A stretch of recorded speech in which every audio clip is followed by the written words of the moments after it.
Première question sur l'examen national qui va être instauré pour l'entrée au CRFPA. Est-ce que vous êtes favorable à l'instauration d'un examen national et à la participation, au financement de cet examen national? Oui, oui, oui. Pourquoi je vous réponds 3 fois oui? Parce que ça fait quand même 3 mandatures du Conseil national où nous avons voté massivement il faut un examen national parce qu'il est plus égalitaire.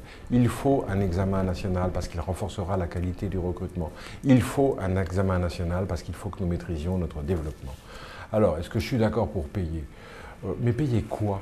Je veux dire, la vraie question immédiate, plutôt que de prendre des postures, c'est quoi le prétendu surcoût que l'on met en avant? Est-ce qu'on peut avoir de vrais chiffres? Parce que des correcteurs, il y en a déjà, des surveillants, il y en a déjà, des copies, il y en a déjà. Donc ça sort d'où ce surcoût? Quand on saura le surcoût, on verra. Je doute qu'il y ait grand-chose à payer de plus. Et s'il y a quelque chose de modeste à payer de plus, pourquoi pas? On n'est pas fermé. Mais on va commencer à essayer d'avancer sur des choses sûres, claires et précises. Trouvez-vous qu'il y a trop d'avocats à Paris et est-ce que l'instauration d'un examen national pourrait être un moyen de réguler l'entrée dans la profession? Actuellement, on est au taquet. Voilà, on ne peut pas en prendre plus sans qu'il y ait des problèmes. Ça va.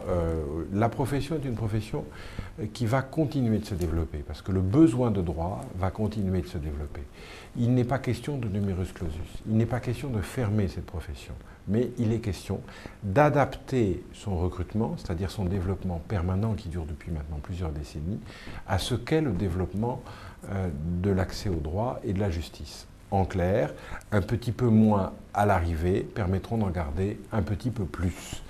C'est juste ce que je dis, cela ne va pas fermer la profession que de mettre en place un examen national, mais ça va aider à réguler par ce qui est l'essentiel, c'est-à-dire le contrôle des talents écrits, parce que vous savez, on nous demande de plaider, on nous demande de maîtriser le verbe, mais on nous demande aussi de maîtriser la plume, et ce travail-là suppose de vrais travaux de synthèse, d'écriture, et qui doivent être contrôlés à l'entrée.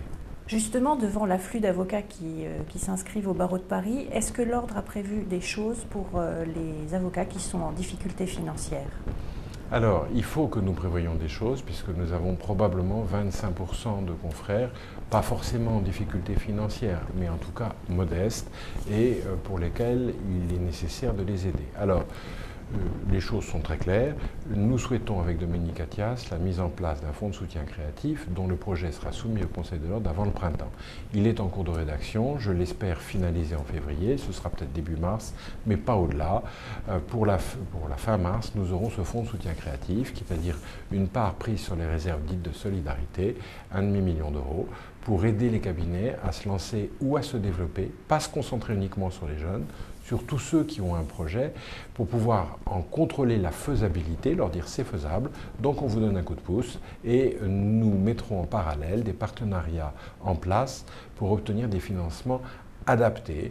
Nous sommes en train de négocier tant avec la BNP qu'avec le Crédit du Nord et je l'espère bientôt avec la BRED, qui sont les 3 groupes avec lesquels nous avons pris contact, de telle sorte qu'ils proposent des produits différents qui soient intéressants pour les avocats. Voilà, ça c'est une solution concrète, immédiate. En parallèle, nous avons resserré la chaîne de solidarité puisque nous l'avons placée dans le pôle dit de l'exercice, de telle sorte que nos consoeurs et nos confrères sachent que nous prenons la lutte contre les difficultés que la vie peut leur imposer comme un élément normal de l'exercice. Ce n'est pas quelque chose d'exceptionnel, ça peut toucher chacune et chacun d'entre nous.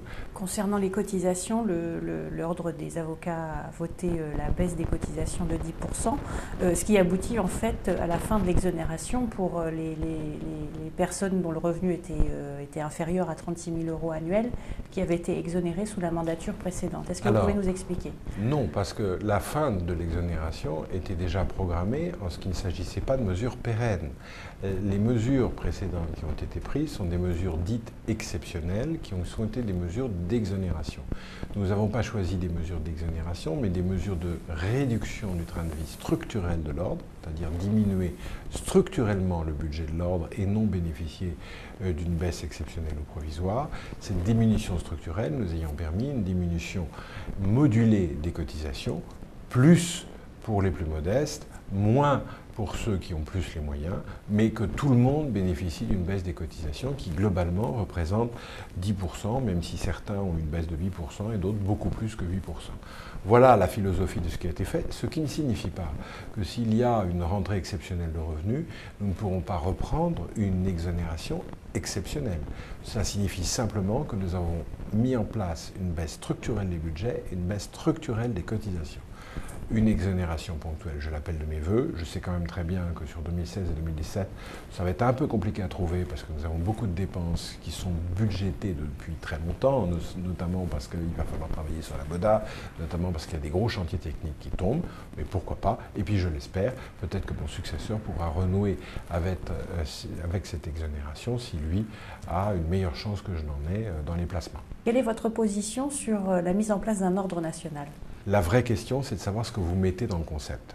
Moi, je mets dans le concept, la représentation doit être au niveau national, la politique, c'est au niveau national que ça se fait, voire européen, donc de toute façon, même au niveau national, c'est insuffisant. J'y mets sûrement la conception de la déontologie. Maintenant, il y a l'application du terrain. Et je réponds, à Paris, pour arriver à suivre les affaires, il faut que l'exercice, c'est-à-dire le contrôle du tableau, il faut que la discipline, la déontologie, reste dans la sphère de compétences de ce qu'on connaît, celle du barreau de Paris, qui est déjà quand même assez grande, puisqu'on est en début de bâtonnat à 28 000 et probablement en fin de bâtonnat à 30 000.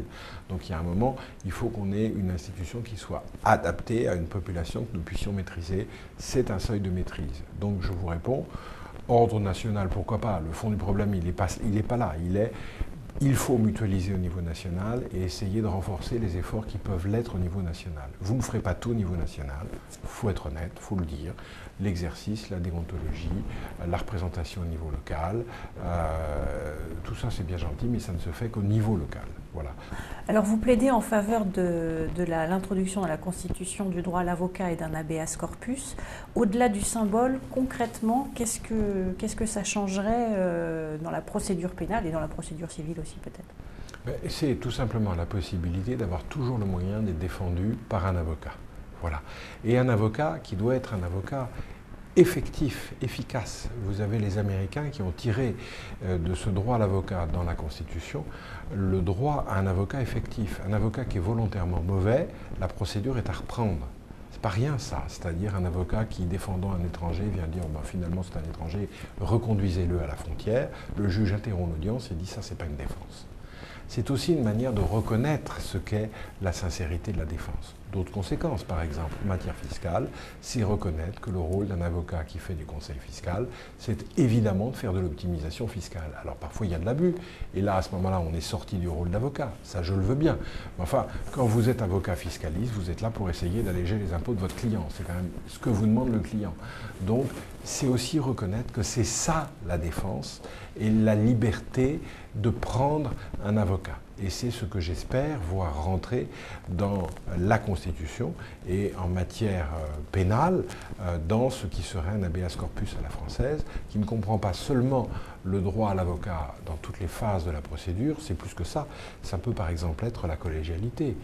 Qu'une seule femme ou qu'un seul homme prenne des décisions graves en matière de privation de liberté, c'est quand même très contrariant. Ce n'est pas du tout dans la tradition française et continentale de nos démocraties.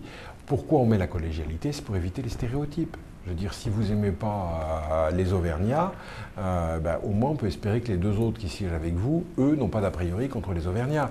Donc à partir de là, ça sert à quelque chose. Donc la collégialité, le fait de laisser des traces écrites, le fait d'avoir un avocat, le fait que rien ne puisse se décider sans un contrôle a priori du juge qui vient limiter les abus. Parce que vous savez, quand on a fait une perquisition et détruit l'appartement, pour l'instant l'État il vous laisse les clés et puis débrouillez-vous pour repeindre et remettre les portes en place. Alors, est-ce que vous croyez en l'interprofessionnalité et que pensez-vous du ou des projets d'ordonnance qui sont en train d'être écrits dans les différents ministères? Toujours précise, Madame Bortmann. Pour moi, l'interprofessionnalité, ce n'est pas l'alpha et l'oméga du développement de la profession. Ça fait 20 ans qu'on en parle. Je n'ai pas vu le rapport marketing qui m'explique que le seul avenir de la profession, c'est l'interprofessionnalité. Il y a sûrement un besoin de clientèle.